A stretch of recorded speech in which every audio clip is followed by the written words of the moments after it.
দেখেন, দীর্ঘদিন ধরে রেড রোডে ঈদের নামাজ হয়।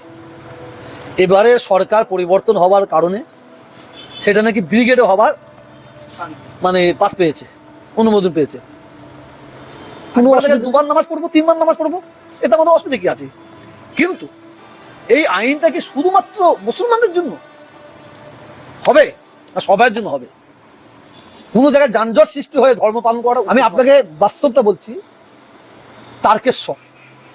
তারকেশ্বরের রুটটা শেওড়াফুলি থেকে তারকেশ্বরে আমার হিন্দু ভাইরা তারা জল নিয়ে আসে, প্রায় 1 মাস নো এন্ট্রি থাকে। 1 মাস ওখানে গাড়ি মোটরসাইকেল চলাফেরা করতে পারে না। এতে কিন্তু আমরা তার কোনো আপত্তি করিনি। কেন 1 মাস ধরে নো এন্ট্রি থাকবে এটা আমরা প্রতিবাদ করিনি। কারণ ধর্ম পালন 12 মাসের মধ্যে 1 মাস মানুষের একটু কষ্ট সহ্য করতে হবে, ধর্ম পালন করছে। তাহলে এখানে কি আইন হবে এটা আমরা দেখার অপেক্ষায় আছি। বহু জায়গায় কলিকাতায় রাস্তার ওপরের প্যান্ডেল হয়, রাস্তা জাম করে দেওয়া হয়, নো এন্ট্রি করা হয়।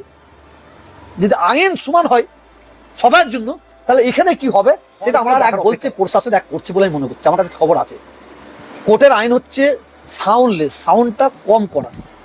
কোর্ট কোনো জায়গায় বলে নেই যে মসজিদের মিনার থেকে মাইক না বিলাও, চোখ না নাও, কোনো জায়গায় বলে নেই। তা আমরা দেখলাম এই সরকার ক্ষমতা আসার পরে সব জায়গায় না, কিছু কিছু জায়গার প্রশাসনের লোকেরা তারা মসজিদের ধারে গিয়ে অলরেডি মসজিদ কমিটিকে বলছে চোখটা নাবাও। আমাকে বহু জায়গা থেকে ফোন করেছে, আমি তাদের একটা কথা বলেছি, আপনারা চোখ নাবাবেন না। কোর্ট চোখ নাবাবার জন্য বলে না, কোর্ট অর্ডার দিয়েছে সাউন্ডটা কম করার জন্য। সরকার বলছে ধরে নিয়ে আসার জন্য। আর কিছু কিছু প্রশাসন তারা করছে কি বেঁধে ধর্ম কাউকে আঘাত দিতে শেখায়নি। প্রত্যেক ধর্মের মানুষ প্রত্যেক ধর্মীয়কে শ্রদ্ধা করার কথা বলেছে। এটা আমি মুসলমানরা যেটা করবে অন্যায় করবে আর আমরা যেটা করবো সেটা ঠিক করবো, ভালো করবো, এটা ঠিক নাই। এটা কিন্তু দেশ হচ্ছে গণতান্ত্রিক দেশ, দেশের সংবিধান একটা জিনিস আছে, সেই সংবিধান অনুযায়ী আমাদের চলতে হবে। আমার দেশের সরকার যদি বলে তোমরা সব হিন্দু হয়ে যাও, এটা সম্ভব? তোমরা সব কোরআন পড়া বন্ধ করতে হবে, এটা সম্ভব? আমাদের দুটো আইন আছে, একটা পার্সোনাল ল, একটা দেশের আইন। আমরা অবশ্যই দেশের আইনকে সম্মান দিচ্ছি, দিয়ে যাব।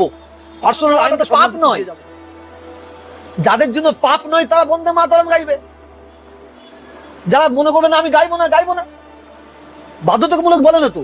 আপনি কোর্টের রায় দেখেন না, কোর্টের রায় দেখেন, বন্দে মাতরমটা বাধ্যতামূলক নয়। আমি গাইবো না কি, আমি গাইবো, যাদের ইচ্ছে তারা করবে।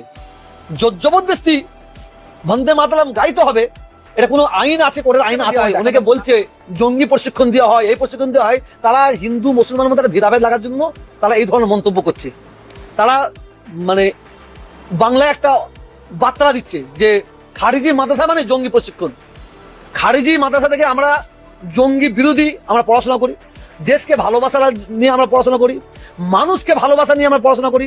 হিন্দুকে শুধু, এই মুসলমানকে শুধু ভালোবাসা নিয়ে আমরা পড়াশোনা করি না, মানুষকে কিভাবে ভালোবাসতে হবে, অন্য ধর্মকে কিভাবে শ্রদ্ধা করতে হবে, দেশকে কিভাবে ভালোবাসতে হবে, এই পড়াশোনাটাই খারিজি মাদ্রাসা শিক্ষা দেওয়া হয়। তার সাথে ধর্মীয় শিক্ষা আমরা পাই। আমরা কিভাবে ধর্ম শিক্ষার মাধ্যম দিয়ে আমাদের শিখিয়েছে কিভাবে মানুষকে ভালোবাসতে হবে। দেখেন, লাকুম দীনুকুম ওলিয়া দিন, এটা আমরা কোথা থেকে পাবো? ভূগোল থেকে পাবো না, বিজ্ঞান ইতিহাস থেকে পাবো না, আমরা ইংলিশ থেকে পাবো না।